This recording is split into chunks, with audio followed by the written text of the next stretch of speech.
بينهما تداخل بينهم بين توحيد الثلاث تصوصتوቹ توحيዶች መካከል ተዳخل ያላቸው አሉ ተላዙም ያላቸው አሉ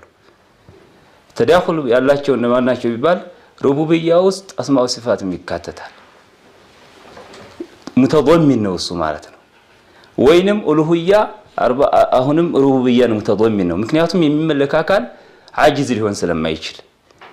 በነገራችን ላይ ዲላላውን ነው ያወራለው ዲላላ ለሶስት ይከፈላሉ አንዲ ነገር ሲጠቁም በሶስት አይነት መልኩ ይጠቁማል ዲላላው ተጧቡቅ አንዲኛው አንዲ ነገር ለራሱ እሱኑ ሙሉ ለሙሉ በጠቆመ ሰዓት ዲላላው ሙጧበቃ ሲሉት ሌላው ከሚጠቁመው ነገር ግማሹን መጠቆም ዲላላው ተضمن ይባላል ሶስተኛው የሚጠቁመው ነገር ሳይሆን ነገር ግን እሱን ተከትሎት የሚመጣውን ሲጠቁም እሱ ዲላለቱ ኢልቲዛም ይባላል ስለዚህ ኒስባው ሲታይ ኡሉሂያ ሩቡብያን በተضمن ነው የሚያመለክተው ሩቡብያ አስማኡ ሲፋትንም በተضمن እንደሚያመለክተው ማለት ነው ነገር ግን ሩቡብያ ኡሉሂያን በእስትልዛም ነው የሚያመለክተው ለይምሲል አላህ Subhanahu Wa Ta'ala በተለያዩ አያቶች ሰዎችን ኡሉሂያን ለማሳመን ሲፈልግ የመጀመሪያ መንደርደሪያው ሩቡብያን ማሳመን ነው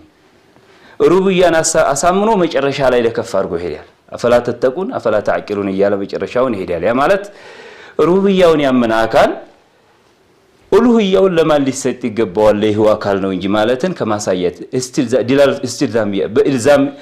ኢልዛም ያደረገ አላህ Subhanahu Wa Ta'ala ማለት ነው Subhanahu Wa Ta'ala በመፍጠር ብቸኛ ከሆነ በመመለክም እሱ ምን አለበት ማለትን ሲያመለክት መንደርደሪያ ያደረገው ሩቡብያን ማን ሩቡብያ ላይ የማመን ሁኔታ ሲሆን ያኛው ነቲጃ ነው በነገራችን ላይ ቀድያ ላይ ነው እንጂ ሰው የሚከራከረው ቀድያው ላይ ተተማመነ ነቲጃው ላይ ችግር የለበትም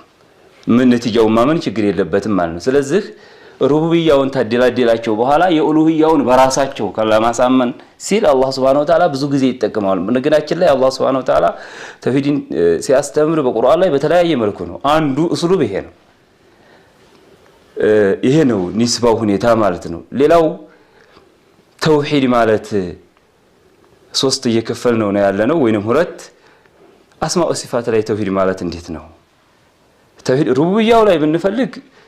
ብናይ ተውሂድ ማለት ኢፍራዱላሂ ቢአፍዓሊ አላህ Subhanahu Wa Ta'ala በራሱ ላይ ብቸኛ ማድረግ ነው በራሱ ስራ ላይ ኡሉሂያ ላይ ደግሞ ኢፍራዱላሂ ቢልዒባዳ አው ቢአፍዓሊ العباد በኢባሪያዎቹ ሰዎች ባሪያዎቹ ወዲ አላህ መቃረብን አስበው የሚሰሩት ስራ ላይ አላህን ብቸኛ ማድረግ